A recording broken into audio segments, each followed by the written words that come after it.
Hello everyone, আমি doctor Ashis Majumdar কথা বলছি। দেখুন কি সুন্দর একটা লোকেশনে এই যে এখন আছি আমরা, চমৎকার একটা জায়গা। ঠিক আছে, এখানে বৃষ্টির একটা হঠাৎ তোড় এসেছিল, মানুষ এদিক ওদিক ছোটাছুটি করেছিল। তো যাই হোক, সুন্দর একটা টিপস দিব। এক্সারসাইজ শেষ হয়ে গেছে, তো এখন আমি গোসল বা স্নান সেরে এখন আরেকটা ডিউটিতে যাচ্ছি। বাই দ্য ওয়ে, আমাদের প্রত্যেক দিনের যে ইয়ে থাকে, একটা টিপস দিয়ে থাকি। আজকে সেই টিপসটি বলবো, হেলথ টিপস। সেটি হচ্ছে কি, দেখবেন কারো কারো একটু বয়স্ক যারা, ঘুম থেকে ওঠার পর পা একটা বা দুটো ভারী হয়ে যায়, পা ফেলতে অনেক ব্যথা করে, পেইন করে, পায়ের নিচে ব্যথা হয়। আবার কিছুক্ষণ হাঁটা চলার পরে এটা ঠিক হয়ে যায়। এটা কি কোনো সমস্যা বা অসুবিধা? অফকোর্স, এটা এক ধরনের ডিজিজ। সেটা কি ধরনের? এটা হতে পারে রিউমেটয়েড আর্থ্রাইটিস অথবা অস্টিও আর্থ্রাইটিস, এরকম হতে পারে বা হতে যাচ্ছে।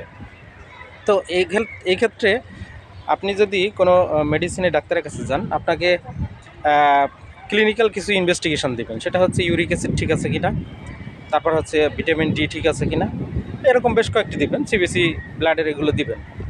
তো যদি ইউরিক অ্যাসিড বেশি থাকে তখন কি করবেন? হ্যাঁ, ইউরিক অ্যাসিড যদি আপনার বেশি হয় রেফারেন্স ভ্যালু থেকে, আমি সুন্দর একটা পরামর্শ দিচ্ছি। সেটা হলো একটা ঘরোয়া টিপস দিচ্ছি, এখন সেই প্রাচীনকালের একটা গুরুত্বপূর্ণ ঘরোয়া টিপস। সেটা কি?